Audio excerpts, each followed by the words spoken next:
عليكم ورحمة الله تعالى وبركاته. يا ربي بالمصطفى بلغ مقاصدنا واغفر لنا ما مضى يا واسع الكرم جل مولاي صل وسلم دائما أبدا على حبيبك خير للخلق كلهم. بسم الله الرحمن الرحيم. الحمد لله رب العالمين والصلاة والسلام على أشرف المرسلين وعلى آله وصحبه أجمعين أما بعد. ഞാനിന്നിവിടെ പറയാൻ പോകുന്ന വിഷയം നിങ്ങൾക്ക് ഏറെ അറിയാവുന്നതാണ്. പക്ഷേ ഞാൻ ഒന്നും കൂടെ പറയാം. ലോകത്തിൻ്റെ നേതാവ് ആദരവായ നബിയുനാ ത്വഹ റസൂലുള്ളാഹി സ്വല്ലല്ലാഹു അലൈഹി വസല്ലമ തങ്ങൾ ജനിച്ചിട്ട് 1500-ാം പിറവി ആവുകയാണ്, ആഗതമായിക്കൊണ്ടിരിക്കുകയാണ്. അടുത്ത വെള്ളിയാഴ്ചയാണ് നബിദിനം. അപ്പോൾ ചെയ്യേണ്ട ചില കാര്യങ്ങളും മുത്തുനബിയെ ഇഷ്ടപ്പെടേണ്ട ചില കാര്യങ്ങളും ചില ഹദീസുകളും മുത്തുനബിയുടെ ജന്മദിനം എങ്ങനെയൊക്കെ ആഘോഷിക്കണം എന്നും പറഞ്ഞ് ഞാൻ നിർത്താം. നാഥൻ തുറ നൽകുമാറാകട്ടെ. ആമീൻ യാ റബ്ബൽ ആലമീൻ. ആദ്യമായി തന്നെ നബിതങ്ങളുടെ ജന്മദിനം എങ്ങനെയാണ് ആഘോഷിക്കേണ്ടത്? ചിലവർ എല്ലാവരുടെയും ബർത്ത്ഡേ ആഘോഷിക്കുന്നതാണ്. അത് എങ്ങനെയൊക്കെയാണ്?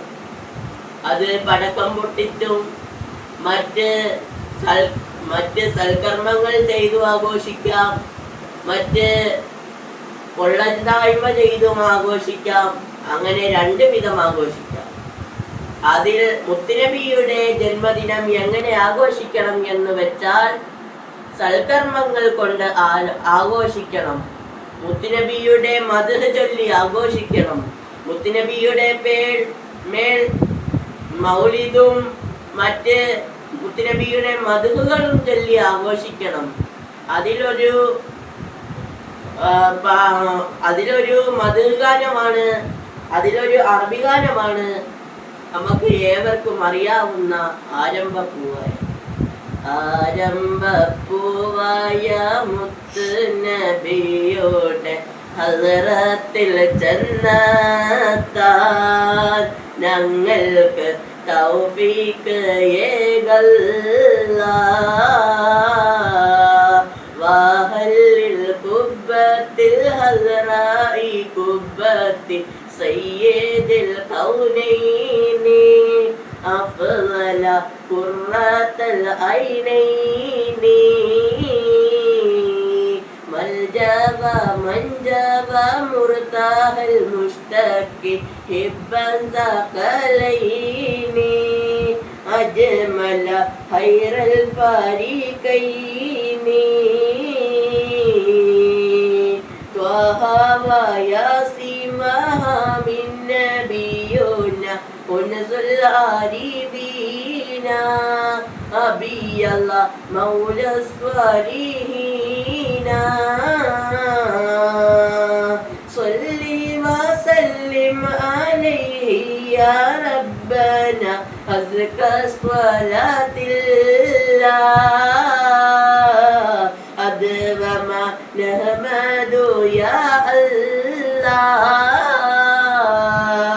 حبا وشوقا يا رحمة العالمين جئناك صلى الله عليك سلام نور الله نرجو سعادتي مهوى شقاوتي يا خير رسل الله عليك دائما صلى الله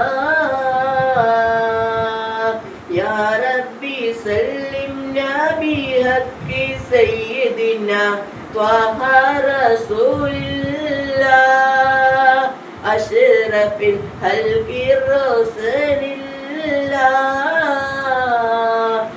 آمين يا ربنا رب العالمين زد لنا حبنا إليه يا ربنا آتينا.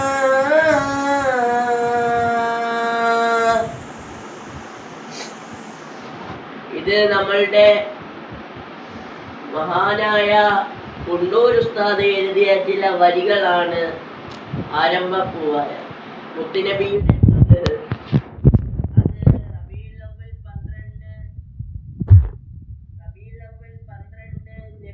റാലിക്ക് പാടുന്ന ഒരു പാട്ടാണ്. നബിദിനവുമായി വലിയ ഒരു സാമ്യതയുള്ള ഒരു പാട്ടാണ് ആരംഭപ്പൂവായ. അത് ഏവർക്കും അറിയാവുന്ന ഒരു കാര്യമാണ്. റബീഉൽ അവ്വൽ 12 മുത്തുനബി വഫാത്തായ ഒരു ദിനവുമാണ്. മുത്തുനബി ജനിച്ച ഒരു ദിനവുമാണ്. റബീഉൽ അവ്വൽ 12 തിങ്കളാഴ്ച രാവിലെ സുബഹിയോടടുത്ത സമയത്താണ് മുത്തുനബി ജനിച്ചത്. അതും മക്കത്ത്. ആ പുണ്യമാക്കപ്പെട്ട മക്ക എന്ന ആ മക്ക ഷരീഫ് നമുക്ക് പോയൊന്ന് സിയാറത്ത് ചെയ്യാനുള്ള ഭാഗ്യം അല്ലാഹു സുബ്ഹാനഹു വ തആല നൽകി അനുഗ്രഹിക്കുമാറാകട്ടെ. ആ മുത്തുനബി വഫാത്തായ ഒരു സ്ഥലമാണ് മദീന. അവിടെയും പോയൊന്ന് ഹജ്ജും ഉംറയും ചെയ്യാനുള്ള ഭാഗ്യം അല്ലാഹു സുബ്ഹാനഹു വ തആല നൽകി അനുഗ്രഹിക്കുമാറാകട്ടെ. അതുപോലെ തന്നെ ഇനിയും പറയാനുള്ള വിഷയം മുത്തുനബിയുടെ മദ്ഹുകൾ എങ്ങനെ പ്രകീർത്തനം ചെയ്യണം. മുത്തുനബിയുടെ മദ്ഹ് അത് ഏറ്റവും വലിയ മദ്ഹാണ്. അല്ലാഹു സുബ്ഹാനഹു വ തആല കഴിഞ്ഞാൽ അവിടുന്ന് രണ്ടാമതായി നിയോഗിക്കപ്പെട്ട ഒരാളുണ്ടെങ്കിൽ അത് ലോകത്തിന്റെ നേതാവ് ആദരവായ റസൂൽ കരീം സല്ലല്ലാഹു അലൈഹി വസല്ലമ തങ്ങളായിരിക്കും. മുത്തുനബിയുടെ പേര് കേൾക്കുമ്പോൾ സ്വലാത്ത് ചെല്ലാത്തവൻ അവൻ മുത്തുനബിയുടെ ഉമ്മത്തിൽപ്പെട്ടതല്ല എന്ന് മുത്തുനബി സല്ലല്ലാഹു അലൈഹി വസല്ലമ തങ്ങൾ അവിടുന്ന് പറഞ്ഞിരിക്കുന്നു. മുത്തുനബിയുടെ പേര് കേൾക്കുമ്പോൾ സ്വലാത്ത് ചെല്ലണം. സ്വലാത്ത് ചെല്ലാത്തവൻ അവൻ ശൈത്താന്റെ അടിമകളായി പോകും എന്ന് അല്ലാഹു സുബ്ഹാനഹു വ തആല പറയുന്നു. ശൈത്താന്റെ പേര് കേൾക്കുമ്പോൾ ലഅനത്തുല്ലാഹ് എന്ന് പറയണം. ശൈത്താൻ പണ്ട് മലക്കുകളിൽ ഉസ്താദായിരുന്നു. അപ്പോൾ അല്ലാഹു സുബ്ഹാനഹു വ തആല ആദം നബി അലൈഹിസ്സലാമിനെ ഭൂമിയിലേക്ക് അയച്ചപ്പോൾ ശൈത്താനോട് പറഞ്ഞു, ആദം നബിയോട് സുജൂദ് ചെയ്യ്. അപ്പോൾ ശൈത്താൻ അഹങ്കരിച്ചു. ഇല്ല, പറ്റില്ല, ഞാൻ തീ കൊണ്ട് സൃഷ്ടിക്കപ്പെട്ടവനാണ്, പക്ഷേ ആദം വെറും മണ്ണ് കൊണ്ട് സൃഷ്ടിക്കപ്പെട്ടവനാണ്. അതുകൊണ്ട് ആദമിന് സുജൂദ് ചെയ്യാൻ ഞാൻ ആവില്ല. പക്ഷേ അതിന് മറിച്ച് ആദം നബി അലൈഹിസ്സലാം ഈ ശൈത്താന് സുജൂദ് ചെയ്യാൻ ശൈത്താൻ പറഞ്ഞു. അപ്പോൾ അല്ലാഹു സുബ്ഹാനഹു വ തആല ശൈത്താനോട് പറഞ്ഞു, പുറത്തു പോ എന്ന ആ വലിയൊരു ചരിത്രം നമുക്ക് ഏവർക്കും അറിയാവുന്നതാണ്. ഇബ്രാഹിം നബിയുടെയും ഇസ്മായിൽ നബിയുടെയും ചരിത്രം നമുക്ക് അറിയാവുന്നതാണ്.